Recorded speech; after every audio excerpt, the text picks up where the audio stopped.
time than now to get started toward your retirement goals. Give us a call, Lee Colvin, at 615-907-7056. Edward Jones, Making Sense of Investing, member SIPC.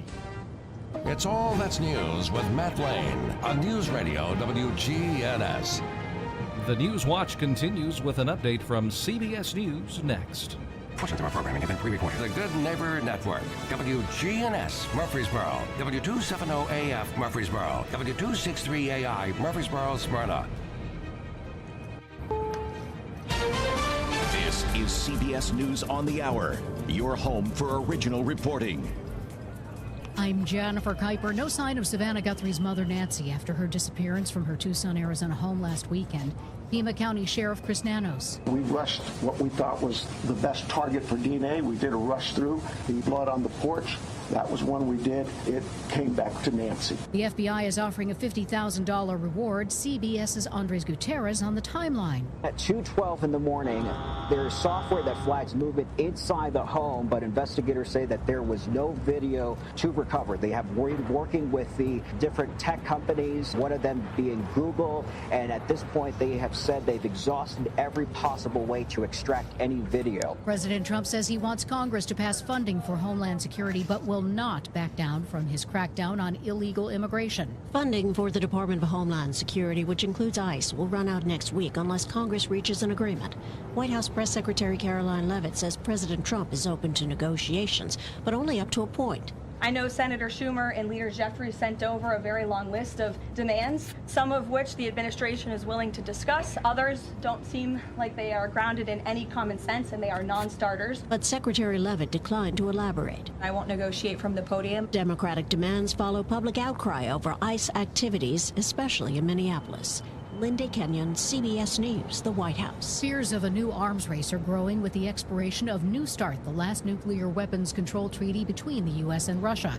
CBS's Willie James Inman on what some administration officials are saying. U.S. officials, including Secretary of State Marco Rubio, say that China should be part of these conversations as well, with China growing the number of nuclear weapons that it has.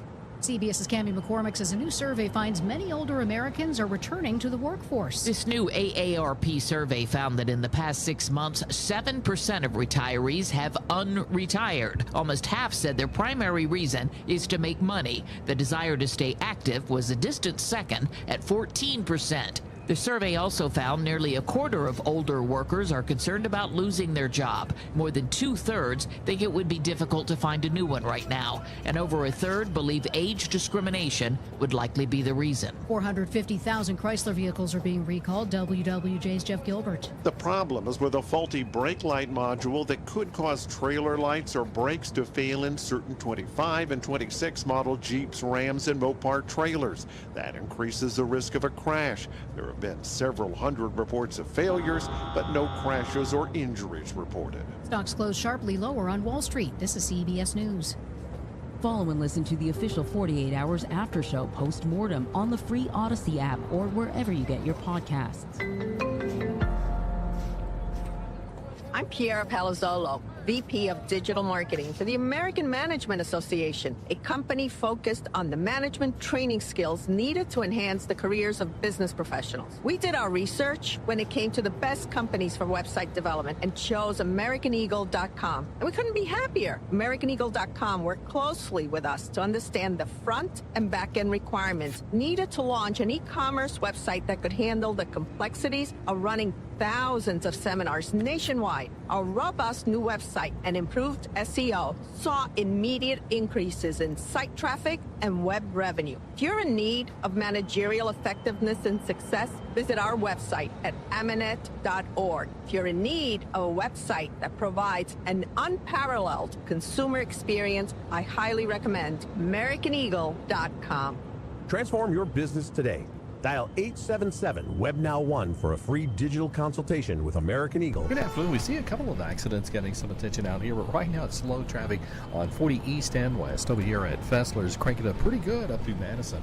A lot more we've seen in a while here. Northbound 65 working your way on up into Goodlettsville. Plenty of radar 24 scattered out through Rutherford County past 840 and some in the Mount Juliet area as well. If you need a tow for a car or a truck, make sure you call STR Towing and Recovery right here in Middle Tennessee.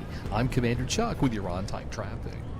Folks, I hope you listen in every Sunday night at 8 o'clock to the Edwin Lee Raymer Show. We'll talk about some local politics, national politics, all types of topics, all types of guests. That's 8 o'clock Sunday night, Edwin Lee Raymer Show. Talk to you then. Rutherford weather. Increasing clouds expected for tonight as temperatures bottom out around 27. Temperatures will warm up for the day on Friday, a high around 57 with breezy conditions and mostly sunny. I'm meteorologist Regina Cole from the WGNS Rutherford Weather Center. Right now, it's 33 degrees. We do it your way. Sir Pizza. Your favorites can now be ordered online at sirpizzatn.com. Carryout and delivery are available. Just go to sirpizzatn.com and tap the location closest to you. We're the Good Neighbor Network. FM 101.9 and AM 1450 Murfreesboro. FM 100.5 Smyrna. Audio and video streaming at wgnsradio.com. From the first pitch to the final buzzer, this is where the conversation starts. All sports talk on WGNS and Big G TV, covering the Preps, MTSU, news from Tennessee and nationwide. Now, here's All Sports Talk on the Good Neighbor Network. That's right. Welcome back inside the WGNS studio, home of the Good Neighbor Network, and it's time for another Thursday edition of All Sports Talk. Thursday, February 5th, 2026, a frosty Thursday evening in Murfreesboro, Tennessee. I was thinking about it before we went on the air. As soon as the temperatures seem like they're starting to hit a little bit higher, they immediately plunge back down to planet Earth. I mean, we cannot get a warm day to save our lives, but I have heard, a little birdie told me, that we may be getting some warmer conditions this weekend, so fingers crossed, hope may be on the horizon. We got a jam-packed episode of All Sports Talk tonight. We'll cover every corner of MTSU men's and women's basketball. We've got a recap of the NASCAR Cookout Clash at Bowman Gray. Yes, we finally got a NASCAR race in this season. And we'll also preview the big game, a.k.a. the Super Bowl, Patriots and Seahawks. That'll be coming up later on in the show. We're going to start off tonight talking about the aforementioned MTSU men's basketball team. Of course, as you heard here on WGNS, they played the Florida International Panthers last night in an absolutely wild men's basketball game that truly epitomized, in my opinion, how good Conference USA can be on a basketball court. Now, I know that neither of these teams have the best record in conference play or is seen as maybe the top of the top contenders this year, but make no mistake about it. This was an incredible game from start to finish, a sheer competitive game that left you on the edge of your seat. I challenge anybody to find a college basketball game that was quite like this one, because this had it all. It was a slugfest. We saw three-point shooting, we saw steals, turnovers, we saw late fouls that changed the game, we got overtime. It was everything that a college basketball fan could have asked for. The only unfortunate thing, if you're an MTSU fan, is that it didn't work out in the Blue Raiders' favor. We'll get more into that in just a moment. Now, I got to see this game live as a courtside reporter on ESPN+. I've got to say that being up close to it was really eye-opening as far as the opponent that MTSU had to play last night in FIU. Going in, I knew the Panthers were a physical basketball team, kind of reflective of their head coach, Jeremy Ballard, who's done a great job building up the program down in Miami. But it was a really eye-opening experience, as far as the physicality that the Panthers do play with. They are a bulldozer of a basketball team in the post when they're able to work downhill. That's kind of their comfort zone, is when they can go downhill against a defense, they start to get comfortable, and they eventually get into a rhythm. They can shoot the three-point ball, but when they get those inside shots, that really funnels the rest of the offense, and they're able to get where they need to go. Now, as speaking of funneling the offense, Corey Stevenson, he was the main guy for FIU last night. We'll talk a lot more about him as this segment goes on, but he scored 7 of the first 9 points for FIU, and they got out to a 9-0 lead. That doesn't just happen. That's a pretty rare thing to see in any sport, especially college men's basketball. Usually you're going to see runs from both sides, and I've always characterized basketball as a game of runs, and I thought we were going to get that here, but that just wasn't quite the case, at least early on. FIU was ultra dominant. Now, of course, MTSU would have a response coming up later, but that kind of laid the bedrock for what FIU would look to do the rest of the game. Dominate inside, get their presence in, make their presence known, and make MTSU earn it both offensively and defensively, and that was what they were able to do. What really hurt MTSU was that they had trouble stopping the ball screens early on in the cuts from FIU. They never fully got that situated as the game went on, but they did make adjustments to at least limit the damage to some degree. But FIU had success with those plays all night. As per usual, MTSU, like I said, fought back. They did so by adjusting on defense, and they finally got the offense rolling. Kamari Lands and Alec Oglesby were a really key factor in the first part of the first half, really helping to find holes in the Panthers' defense. It seemed to galvanize the team just a little bit. Like I've said, in many ways that this men's basketball team kind of follows behind Kamari Lands and what he's able to do. We saw that in the Western Kentucky game. We see it again here, and Alec Oglesby was able to come along with him, and as a result, they were able to tie the game up, and eventually they began swapping the lead back and forth with FIU, which is pretty much where it stayed the rest of the game. Of course, we've got to talk about Marcus Whitlock Jr. What an unbelievable game that this guy had. We'll, again, get into the full stats on that here in just a bit, but what he was able to do from beyond the arc in this game was give MTSU a spark that they really didn't have in the previous game against Western Kentucky. I said on yesterday's show that MTSU became a lot more one-dimensional and kind of in search of their offense against WKU because they just didn't have the consistency with three-point shooting. And this was kind of a night and day difference because they had that from Marcus Whitlock Jr., and as a result, the offense got it going a lot quicker in the first half. After getting off to that slow start, they figured things out with Whitlock Jr., and they became the offense that we've seen most of the season.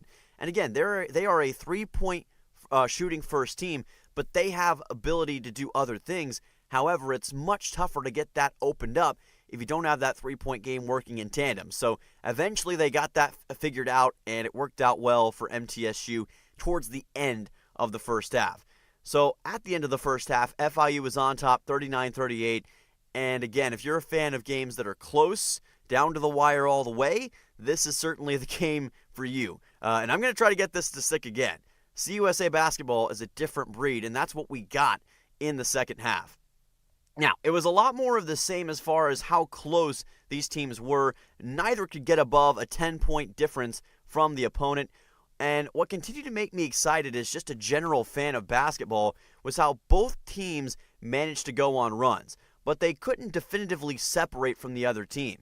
In a game of runs, you usually see one run where a team can kind of begin to get a bit of space between themselves and their opponent, but that didn't really happen here, which, again, made it a lot more fun to watch. What FIU did do, though, was help themselves to stay in the game by going to the free throw line. They continued, like I said, to drive into that lane, be physical, and force their opponent, MTSU, to make a mistake, which the Blue Raiders did on defense a few times. And that put the Panthers in a really advantageous position down the stretch and gave them something to go back to, which was massive in keeping them at least close and then usually in the lead in the second half anyway for FIU in this contest. Now, FIU had the lead for most of the second half, but MTSU, especially towards the end of that game, they were on a mission.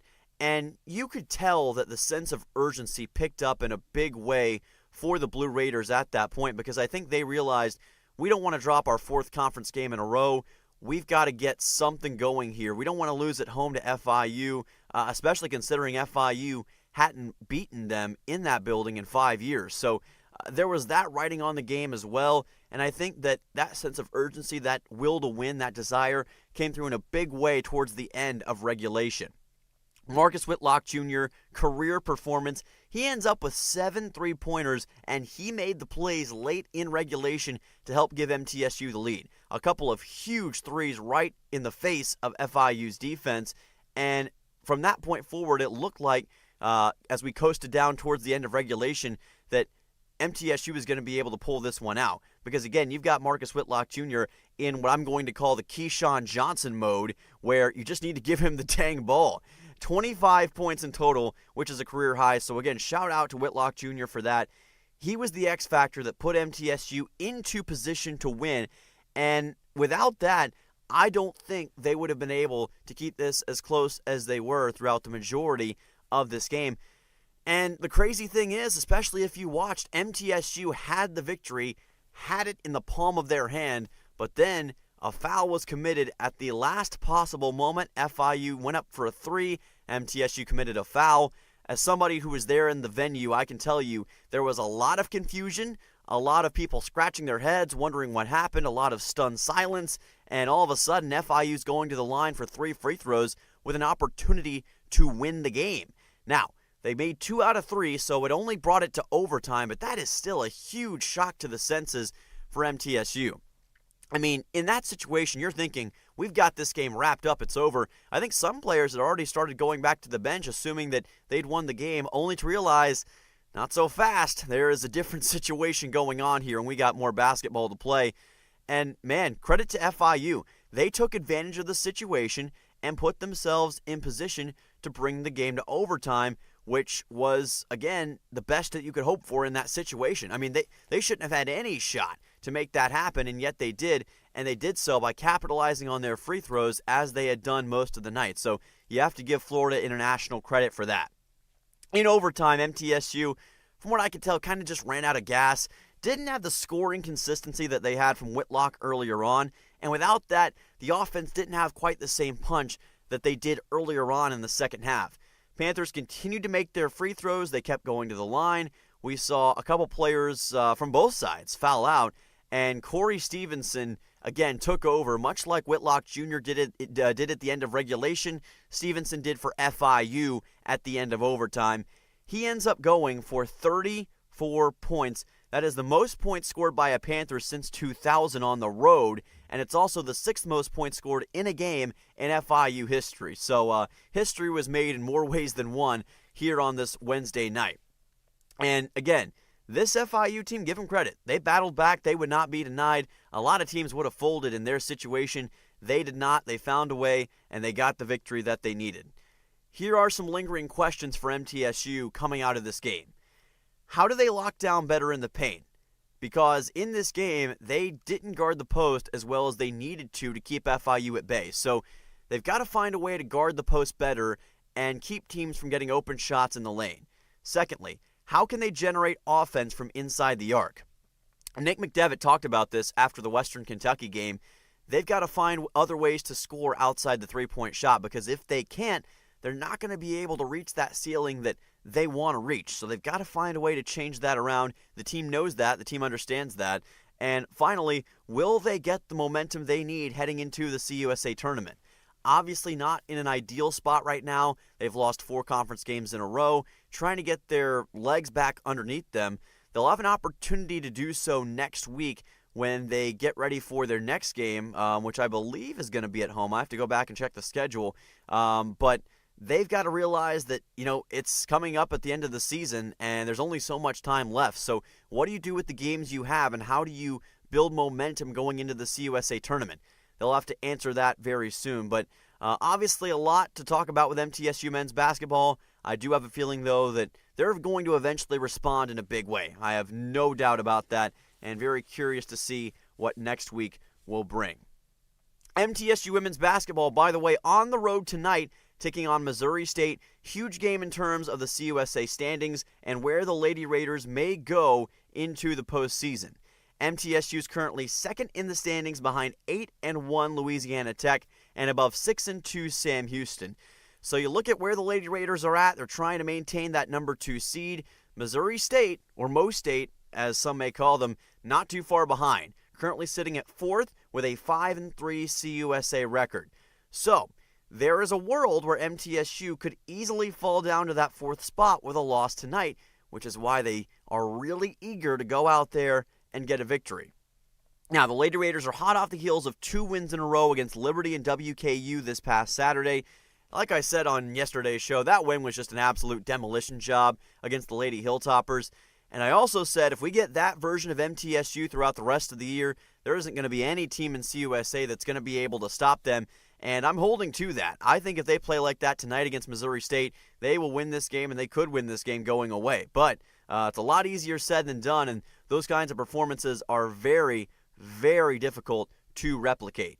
Now, Elena Contreras, Blair Bogus, and Macy Pfeiffer are the players that I'm going to be keeping an eye on. They've really kind of emerged as a pseudo-big three for the team. Contreras was sensational from three-point range on Saturday night, 25 points. Bogus goes for 12 points and 17 rebounds, another CUSA Freshman of the Week honor. And Pfeiffer, incredible at rebounding the ball, got 20 points for a new career high. So everything was dialed in right for that women's basketball team on Saturday night, and those three were the main ones who were making making things happen for MTSU is, I guess, the best way to put it. And now that you've got this clear big three for the Lady Raiders, the question is, can you keep that going? Can you maintain those performances coming into this game? Missouri State has a couple players that MTSU needs to keep an eye on. We've got Cayman Berkheimer, 17.8 points per game on the season. Lane Douglas, 13.2 points per game. Those are your two double-digit scores, very high volume scores. So the Lady Raiders defense has to be able to account for them and what they're going to bring to the table, because otherwise it could be a long night for them defensively.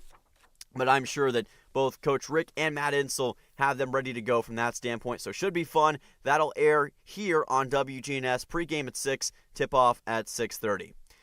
When we come back, we will talk MTSU men's tennis. They've got a big road match coming up in Blacksburg, Virginia. And we'll also recap the Bowman Gray Cookout Clash. All that and more coming up after this break. Lace up your best kicks for a night of impact benefiting First Shot. Join us for the annual Sneaker Ball, presented by Venture Express. Spend Sunday, April 26th with NFL Hall of Famer and Super Bowl MVP Marcus Allen. The event kicks off at 6 with a VIP meet and greet at 5. Reserve your table today. Call Coach Andy Herzer at 615-631-5312. We'll see you at the Sneaker Ball, benefiting First Shot on April 26th. WGNS. Our family at Demas's Restaurant are proud to support local emergency responders who put their lives on the line for our community each and every day. This is Peter Demas, and here is this week's Demas's Emergency Responder of the Week. Murfreesboro Police Officer Dustin Nicholson talked a woman off the bridge over I-24 on the Medical Center Parkway. She'd climbed over the railing and was moments before falling. Officer Nicholson spoke to her calmly, trying to ease her panic. When words were no longer enough, he quickly secured her and pulled the woman back to safety. Thank you, Murfreesboro Police Officer Dustin Nicholson. When you see a firefighter, police officer, paramedic, or telecommunicator going the extra mile, let WGNS know, and we at Demas's Restaurant will salute them as the Emergency Responder of the Week. Keeping your home warm in the winter and cool in the summer all starts with the right insulation. Roscoe Brown and Carrier offer comprehensive insulation services that not only enhance your comfort but also improve your energy efficiency, saving you money on your utility bills. With expert installation and advice, our team ensures that your home is perfectly insulated for every season. Turn to the experts at Roscoe Brown and Carrier. Your family's comfort is our family's legacy. RoscoeBrown.com. This is Chip Walters, and I'm honored to be your 2024 MTAR Realtor of the Year. I'm with Exit Realty Bob Lamb & Associates, and like many of you, I've seen the real estate market shift and change. People often ask, Chip, what's really going on? Well, that's a great question, and I believe in answering with solid, factual data. So let's cut through some of the noise. I invite you to reach out. Let's have a conversation about your real estate goals and the current market trends in your neighborhood. You can find all my contact information at choosechip.net. When you have fire, water, or storm damage, Farrah Construction can help. Farrah Construction is also there to help when a car slams through the wall. Call Farrah Construction and we'll board up, put down tarps, secure your home or business until the insurance coverage is approved. Call Farrah Construction at 615-893-6120. I'm Ron Hall. Shop local. Let our family business help you. Farrah Construction Company. Afternoon is pretty heavy over here now. 40 east and westbound around Fessler's, working your way eastbound. A little bit slow at times trying to get out past Donaldson Pike. Heavy but moving on 65 up through the Madison area, just trying to get past Vietnam Vets there into Goodlettsville. Hey, STR Towing and Recovery says give them a call here in Middle Tennessee. If you need their help for a tow for a big truck or a car, STR Towing and Recovery. Check them out, strtow.com. I'm Commander Chuck with your on-time traffic. It's all sports talk from the Good Neighbor Network, FM 1019, 100.5, AM 1450, wgnsradio.com, and Big G TV. Welcome back to All Sports Talk, live here at the WGNS studio. Dylan Simmons with you on a Thursday night, another frosty Thursday night. But, I was checking the weather just a little bit ago just to confirm my intuition, and I was correct. We've got warm weather coming out this weekend. That is a welcome sight for all of us. And I'm going to be excited for the 55 degrees that we're getting tomorrow. We're going to get 40 on Saturday. So, okay, it's not all amazing, but we're going to be back in the 50s. And it's been a while since we've had that. Here's the thing with me. I don't mind the cold. I don't know about all of you listening in. I don't hate the cold per se, but I don't like waking up to 15 degrees and I can't go outside and run. I'm a big runner. I love to exercise and get my cardio in by just running on the road. And normally I like running in the cold because if you run in 80-degree heat, that's just terrible. But when you've got it that cold, you just can't breathe properly. You can't move properly. And your skin feels it a lot faster. So it's either you don't run at all or you wear a lot of layers. So usually, at least for today, I ended up just packing it in and I just came on here to Murfreesboro and I didn't even run. So, I don't feel right when I run. So that's going to be an awkward feeling that I'm just going to have to get over for today. But I'm very, very excited, and I'm sure all of you are as well, to see those conditions so we can just get out and enjoy the sunshine. I mean, I think that's the biggest thing that we all want. Speaking of running, these guys do a lot of it. That's MTSU men's tennis, and they're going to be running to Blacksburg, Virginia. In fact, they're already there. Big road match tonight against the Virginia Tech Hokies. So we mentioned men's tennis yesterday. They faced off against Indiana and Vanderbilt this past weekend. Had mixed results, lost both matches, but again, kept them both very competitive. And like I said, I think that when you look at those losses, it's all about how you interpret it, how you are able to use it to your benefit. You learn a lot more from a loss sometimes than you do from a victory, and I've seen this men's tennis team on many occasions be able to overcome some early losses to become a better team as a result. And I have no doubt that they can once again do that against Virginia Tech to start off their next big run this season. Now, the Hokies are far from an unfamiliar team for MTSU. If you know anything about the Blue Raiders, Jimmy Borendame has always had a connection to Virginia Tech by virtue of him being a former assistant coach.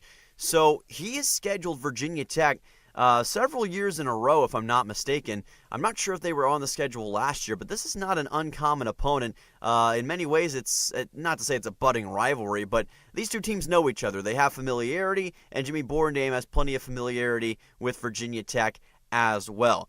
And I didn't ask him about it when he came in to the studio a few weeks back, but I do have to imagine that playing against his former team, or coaching against his former team, I should say, does add some sort of dynamic that wouldn't be there otherwise. And it's always fun for me to see coaches face off against their old teams. I mean, you think about a guy like John Gruden coaching against the Oakland Raiders in the Super Bowl. You think about somebody, let's say, Nick Saban coaching against LSU when he moved over to Alabama. It's dynamics and situations like that that are really fun to watch, really cool to see, because in many ways you're looking to see how is the team going to respond, how are they going to react, are they going to use that as motivation, is it just more of a business trip, and you get something different from every team, which I think is really, really fun. And the same goes for tennis. So I'm excited to see how the team looks in accordance with their head coach Jimmy Borendame in this one. Of course, Virginia Tech has come here to the ATC as well, but MTSU going to Blacksburg this time around. And Conference USA, well, despite MTSU's losses, they recognize that this team's acumen is of the highest degree. Another CUSA Athlete of the Week honor was given out to Andre Horak despite the losses for the Blue Raiders. Now, Andre did get a couple wins against Indiana and Vanderbilt, which shows how impressive he is, beating players from those quality, what do you call them, power teams, I guess, in tennis. I'm not sure there's a Power 4, Power 5, whatever you want to call it. He beat players from power conferences, so it's a great testament to just how good he is and how he's developed. Him and Kareem Al-Alameen, man, like I've always said, they're going to be a force as a doubles team this year. They already are. Got a doubles win against Vanderbilt last Thursday. Didn't get one against Indiana on Sunday, but they've got a great chance to get a get-back against Virginia Tech in doubles in this match. And I think that is really going to be the key for MTSU. They didn't get the doubles point against Indiana, so can you get it here? Because if you get it here, you already got that 1-0 lead. In many ways, and Jimmy Borendame said this in the past, tennis is a psychology game. So how well you can play psychologically and how you can beat the opponent psychologically determines a lot of times just how good you can be and what your potential ceiling is. So if MTSU can win that doubles point, back Virginia Tech into a proverbial corner early on, they'll be in position to possibly take this one over. So I'm looking for Kareem Al-Alameen and Andre Horak to get a doubles victory. I'm looking for the other doubles teams to get a victory. I'm looking for that first point, and from there, you can use the singles match and that point you already have to really start to get a gap against Virginia Tech. And the Hokies are kind of in wounded animal mode right now. 0-3 to start the season, and they've been swept 4-0 every time. Now, they have played good opponents in all of those matchups. Wake Forest, defending national champions. North Carolina, a great team, one of the better teams in the ACC. And Princeton, who is a phenomenal Ivy League team. If you'll remember back, MTSU also played Harvard from the Ivy League earlier this season, ended up beating them. So MTSU, no stranger to Ivy League teams, and Virginia Tech is not either. This is also going to be the home opener for Virginia Tech. Both the Wake Forest and North Carolina games were in Winston-Salem in a neutral site competition. Well, it's a tournament invitational hosted by Wake Forest, I should say, but you get my point. It was on the road, and then they went on the road to New Jersey to play Princeton. So that's going to add a little extra fuel to the fire in Blacksburg. And will that play a factor? I don't know. It very well could, but I don't think MTSU is going to be fretting it too much. They're just going to have to go in there and play their usual brand of tennis. But as far as getting a power win goes, this is a massive opportunity for MTSU. I do think they're going to find what they need to get the win. I think they're going to be emotionally invested after the losses last week, and I'm sure that Coach Borendame has really been getting those guys ready to go for what should be one of the bigger games of the season as far as getting back on track, getting back in the win column, and getting a win over a power opponent. So I think this is going to be a win over an ACC team to start off the month of February, but time will tell on that front. Best of luck to the Blue Raiders as they get set for a big test tonight on the road. Speaking of stuff on the road, race cars, they're on the road. Okay, that maybe wasn't the greatest segue in the world, but you get my point. NASCAR, like I said yesterday, is back, but now it's officially back because we've had a race. The Bowman Gray Clash did indeed happen last night. I know there were a lot of questions because there was some sleet. You can't make this up. There was sleet that was falling down as the race was going on. So conditions were treacherous, but thankfully NASCAR came prepared, and they were able to get the race going anyway. So it's just good to have some honest-to-gosh NASCAR racing in 2026. It's a welcome sight to sore eyes, ladies and gentlemen. I wondered if this would ever happen as far as this race and what kind of style we would get, and it was everything that I could have hoped for. This was an old-school, knockdown, drag-out brawl. That was classic racing at its absolute finest. If you're not a fan of beating and banging, bumps and runs, bent fenders, then this is probably not going to be the race for you. But if you are a fan of that, then this is just about everything that you could have imagined. As a fan of classic NASCAR and classic NASCAR races, though, I was thoroughly entertained all the way throughout. I thought this was a fantastic race. shout out to Ryan Preece, an incredible win for him. What a way to start off 2026 for himself and for RFK Racing. That is the kind of win that can springboard a driver to big things throughout the rest of the year. We've seen guys like Denny Hamlin, Kevin Harvick, many other guys win the Clash and use that as a way to kickstart their year. If you remember back to 2006, Hamlin won the Clash that season and ended up using it as a way to get into the chase, and then eventually was third in the standings. Obviously, back then there wasn't a win-and-in system, and it's an exhibition race, but it's a momentum starter in many ways for the season, and I think Denny Hamlin never looked back after that first victory. He established some confidence and became the driver that Joe Gibbs and everybody else hoped that he would be. So that could very well happen for Ryan Preece. And again, another example, Kevin Harvick, like I just mentioned, 2010 wins the Clash, ends up going to third in the final chase standings. So this is very much a thing that happens as far as guys winning the Clash and having great seasons afterwards. So it's up to Ryan to make the most of that, but I think it's a well-deserved victory, and he's a guy that, if you know him, he is a short track legend across the country. Used to grind out wins in the old Whelen Modified series, which, by the way, side note, I love watching the Whelen Modifieds. Never seen a race in person, but I've always loved watching them on TV. That's a bucket list item of mine. I think they still race at Bristol, and if they do, I may have to make it a point to go up to Bristol to go see a Whelen Modified race, because those things are entertaining as all get out. So I'd highly recommend that. But here's Ryan Preece, guy who comes from the Modifieds, has won on a lot of short tracks across the country, and he wins at this little bull ring in Winston-Salem known as Bowman Gray here on this Wednesday night. Well-deserved and well-earned, if you ask me. I think he's a guy that has a lot of talent and a lot of potential for the future. And I've always been waiting to see him kind of spring forward, become the driver that we knew he could be in Cup. He struggled in recent years. He's had some tough years that didn't quite go the way he wanted. He's flipped over at Daytona a couple times, but he put it all together tonight, and I'm hoping that he has a great season, because he seems like a guy who genuinely loves the sport of NASCAR. And man, that emotion that he showed last night in his post-race interview was amazing, and it just shows how much even an exhibition race means to these drivers. Now, this race is not going to tell us much about what's going to happen the rest of the year, but I will say that as far as short tracks go, I hope we see a little bit more of that. Now, there's no way to know for sure, because Bowman Gray is unlike any other track on the circuit, but I thought the short track racing was great. It's been a big sticking point with these cars, is can they race well in the short tracks, and I think that on this night they did. So hopefully that's going to be more of what we see in the future. The other big talking point coming out of this race is, should Bowman Gray stick around next year and be another Clash, or have the next Clash for NASCAR? Now, a lot of people have a lot of opinions on this. Again, I talked about it last night.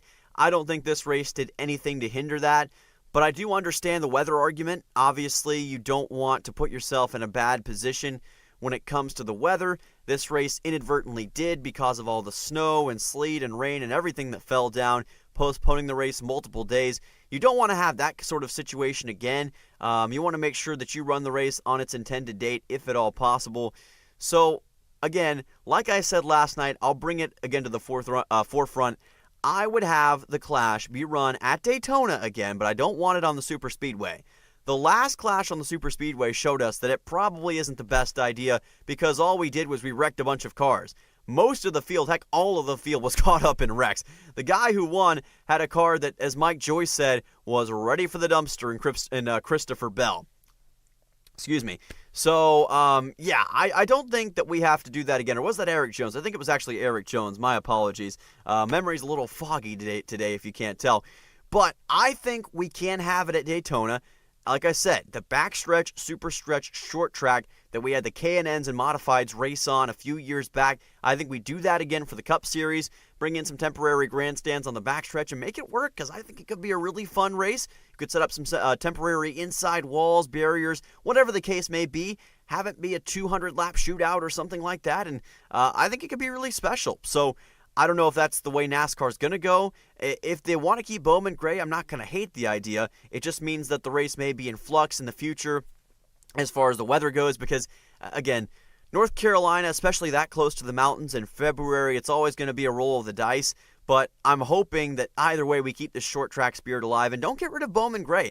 I would keep it around as a points-paying race. Make it a midweek race. You could couple it with the All-Star race and the Coke 600, and I think you could make bank on it because it really is a return to NASCAR's roots, and at the end of the day, that's what NASCAR needs to try to do, is return to their roots, get back those disenfranchised fans by showing them we're going back to the bull rings, the things that made NASCAR great, and I hope that they keep it that way in the future.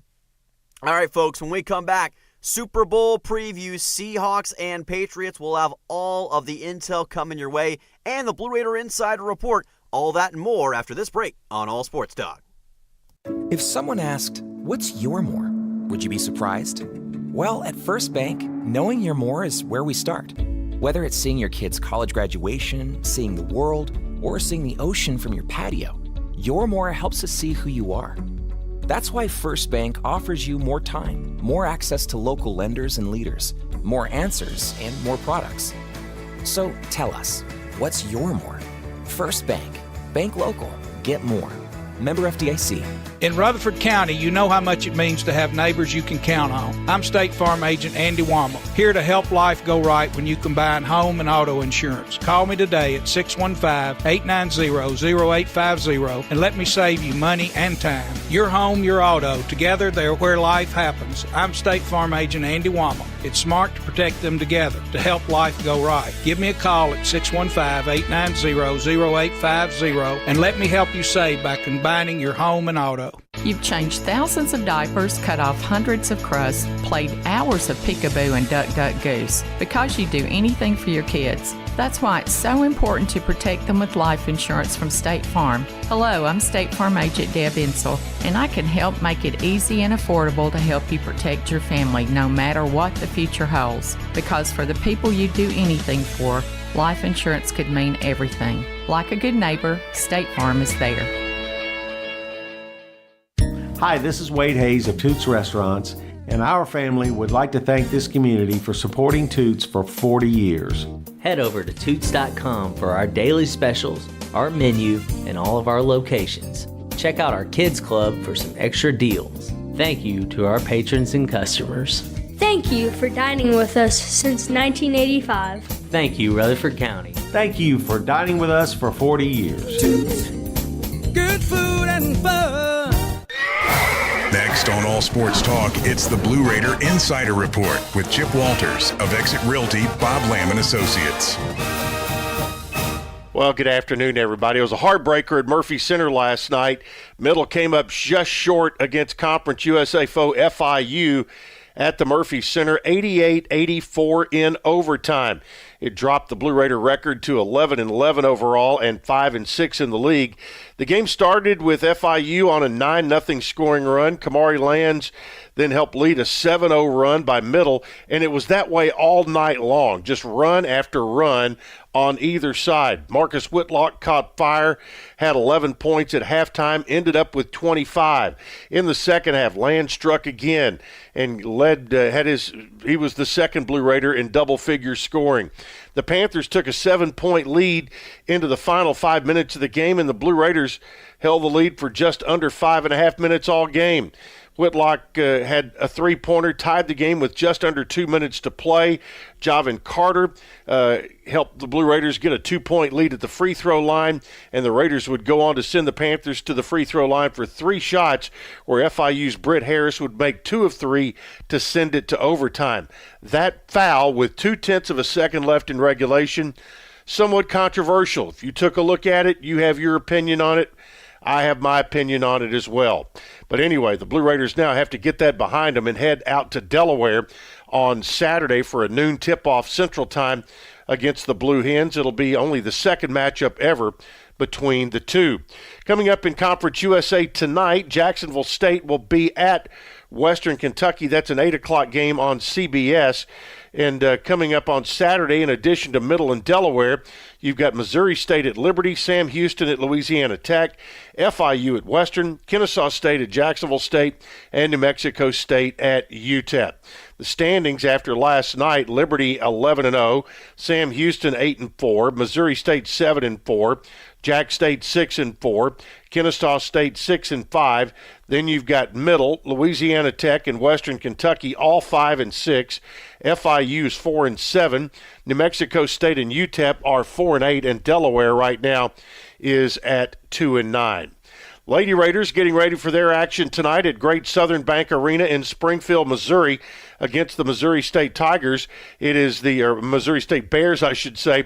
It is only the fourth meeting in history between the Blue Raiders and the Lady Bears. Middle owns a 3-0 lead in the all-time series. The last time they met was in 2022. Middle won by 25 in the Las Vegas Thanksgiving Invitational. Middle enters the matchup coming off an 81-58 win over Western Kentucky. 4 Blue Raiders scored in double figures. Elena Contreras poured in a season-high 25 points in 37 minutes in that contest. Also, Blair Bogus was named the Conference USA Freshman of the Week, her 7th such award this season. All right, men's tennis, congratulations goes out to Andre Horak. He received his first Conference USA Athlete of the Week honor for the season. Horak secured a comeback victory in singles against Vanderbilt's number 62, Martinez Gomez, winning with a score of 6-7, 6-4, 6-2. After dropping the first set in a tiebreaker, Horak refocused and dominated, claiming the final 2 sets to mark his second victory over a ranked opponent this season. On Sunday, he provided the sole point for MTSU by defeating Indiana's Jip van Assendelf 6-3, 3-6, 6-3 in his singles match. Also, in women's golf, congratulations to Isabella Johnson. She's been voted Energy Transfer Conference USA Women's Golfer of the Week. All right, that's it. Women's basketball coming up the top of the hour right here on the Blue Raider Network and the Big G, WGNS. It's all sports talk from the Good Neighbor Network, FM 1019, 100.5, AM 1450, wgnsradio.com, and Big G TV. Thank you, Chipper. Welcome back to All Sports Talk on a Thursday night. Dylan Simmons with you on this Thursday, February 5th, 2026. I always had a hard time saying February. It just doesn't roll off the tongue quite as well as you'd hope. A lot of people say February, but it's actually February because there's an R in there. People just forget about the R, but there's a lot of weird language things that work that way. So there's your little lesson for the day. Another quick lesson I'll give, and I don't really talk about the NBA much on the show, but I have been keeping track generally with the NBA trade deadline, which came to an end earlier today, and we were expecting for Giannis Antetokounmpo and Ja Morant, one or the other, to be traded, but neither one moved off of their current deals. So what's going to happen? I don't know. Both are staying put. And for all of our Grizzlies fans in the mid-state, it's I guess it could be seen as a welcome thing, but it's definitely a shocker because all indications had been that those two players would probably get moved at the deadline, but not happening. So I'm not sure if we'll see a trade in the offseason for those guys, and I'd have to check when their deals are up. Maybe they're free agents anyway, but you'd think that they would want to recoup some value for both of them because I doubt either one's going to be staying around, but both staying put, so that's going to be pretty interesting to see how that all shakes out. And by the way, if you want to hear more NBA on the show, feel free to let me know, and I'll fit that more into what we talk about. But right now, taking center stage with really anything sports is the Super Bowl, and for good reason. It shuts down America. It makes everybody glued to their television screen on that fateful Sunday night. Everybody wants to see the big game, but does everybody know what's going to go down on the big game? Well, I'm going to try to tell you. Whether it's going to be accurate or not, who knows? But I'll do my best to give you my input as to who I think is going to win this game and how it's all going to shake out. Patriots versus Seahawks. I haven't been as keyed into the NFL this year, to be honest. I'm not sure why that is. Maybe it's because I'm a master's student in college right now, and I focus more on college athletics and college football primarily. And it didn't hurt that the Hurricanes went on a big run, so of course you naturally divert a lot of your attention to them as far as your fandom goes. But make no mistake about it, this year's Super Bowl does look to be a pretty exciting and a pretty interesting one. This is going to be a fascinating Super Bowl to watch. If you had told somebody that the Patriots and Seahawks would be in the Super Bowl in the mid-2010s, they would say that probably sounds about right. But in 2025-26, I doubt people expected that to be the case in the preseason. If you'll remember back to the end of last year, New England was 4-13 overall. Didn't seem like they had any hope. Gerard Mayo had just gotten fired. A lot of people were like, what's going on with the Patriots? Are they going to be able to figure this out? They've got a young team, but they need some guidance. So they bring in Mike Vrabel. And ever since he's come in, man, has he changed the culture? Has he changed the outlook? Has he changed this team for the better? It amazes me just how much they've flipped the switch in 1 year. It is so hard as a team to go 1 year from struggling so much to the next year just being a juggernaut of a team, but New England has managed that, and they've done so through smart personnel moves, giving guys chances that needed them, and just flat out executing. That's what Vrabel's all about. A lot of our Titans fans, they understand what Vrabel brings to the table. He's brought that style to New England, but he also has a great structure that's now helping him along and helping this team to be the best that they possibly can be. Of course, you've got Robert Kraft, who has won many Super Bowls. This is going to be his 11th Super Bowl as an owner. And that certainly helps the team standing and getting them the right resources. Kraft certainly understands how to do that, and it seems as though they've been able to accomplish that this year. And don't forget about Drake May. He has really come into his own this year with maybe one of the best nicknames in sports, depending on who you ask. And he's got shades of a former New England quarterback who may be a part-time owner of the Raiders now, by the way. He hasn't been at his peak in these playoffs, but he has once again shown up, and he's made plays when he's needed to. That's what they ask you to do in the NFL and in the postseason. A lot of times the teams that lose are the teams that make mistakes and give the other teams easy opportunities. The Patriots are not going to do that. In many ways, and I make the Indiana comparison all the time, but they do play kind of like the Indiana Hoosiers, where they're not going to give you anything easy. And they've got a defense that is scary for anybody to face. Christian Gonzalez, he's been unbelievable this season. A great shutdown cornerback for the Patriots. And the turnover that they've made from 1 year to another has been wild. I mean, their defense last year was improving, but it wasn't quite at the level it needed to be a contender, and they've completely turned that around. That defensive line is great. They've made opposing quarterbacks have a really bad time. C.J. Stroud and Justin Herbert learned all about that in the divisional and wildcard rounds. Same thing with Jarrett Stidham in the AFC Championship game. And again, Mike Vrabel doing in New England what he didn't do in Tennessee. Now, I know a lot of Titans fans listen to that, probably wish that he was able to do this with the Titans. Obviously, you would. You want to see him make the Super Bowl.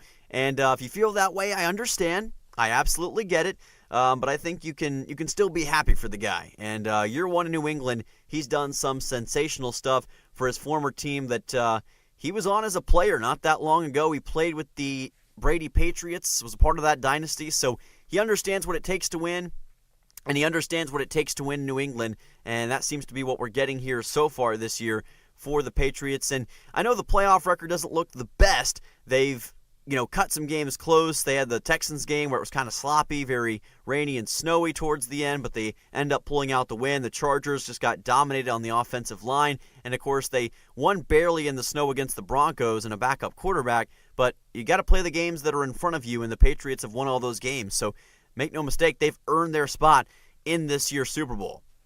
Now, as for the Seahawks, they were expected to maybe become a fringe playoff team, but for them to soar to these levels was pretty unexpected, especially when you consider what moves they made in the offseason. Sam Darnold coming in as their starting quarterback and trying to put his finish with the Vikings behind him. And, well, he's done exactly that.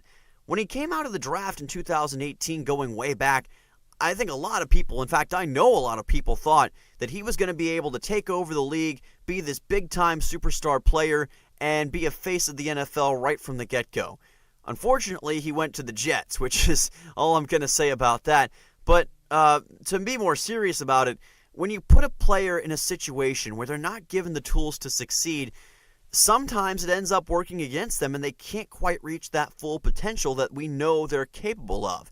Everyone knew Sam Darnold was talented, but it was about sticking him with the right people in the right environment. Finally, he's got that, and the Seahawks have been able to provide him with what he needs to succeed, and they've absolutely done that, and Darnold has looked like a completely different quarterback this year, taking his best away from Minnesota and limiting the mistakes that ended up costing him his job in Minneapolis. That's what Sam Darnold has been able to do this year, and that's why he's gotten the Seahawks offense going in a big way. Jackson Smith-Njigba, unbelievable wide receiver who is taking the league by storm, leads the team in receiving yards, and it just makes my Packers' heart heavy. I wish they would have drafted him, but you know what? He's fitting in well with the Seahawks, and he's doing pretty good stuff. Also, shout out Gray Zabel from my former home of Pierce, South Dakota. Got drafted as an offensive lineman this year, has been starting, and now he's in the Super Bowl. Pretty special stuff for him. Not to mention the running game. They've got no Zach Charbonnet out with an injury, but Kenneth Walker has taken the reins in the running game in a big way. And man, that defense, oh my goodness, it's otherworldly. Mike McDonald has done a phenomenal job of getting that defense ready to go. And in many ways, much like the Patriots, this team looks a lot like their coach in how they play, how they're structured, and how they manage the game. So this Seahawks team, as far as performance goes and on-field philosophy, they're very much like Mike McDonald, and that is a tough, rugged football team that'll do anything they can to get a victory. So, bottom line, who do I think's going to win? Well, I think New England's had an incredible run this season, but I will say I think this is the Seahawks' time.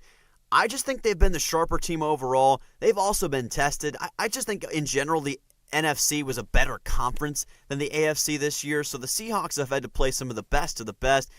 They had to go out and beat the Rams in the NFC Championship game in a wildly close game. They also had to fend off the 49ers, who we know can be a threat at any given time. I think Sam Darnold's going to have a big night, and I think the Seahawks defense will control things. Give me Seattle to win this game by 10 points and clinch their second Super Bowl trophy.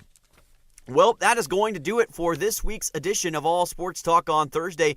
We will be back both Wednesday and Thursday next week with two more exciting editions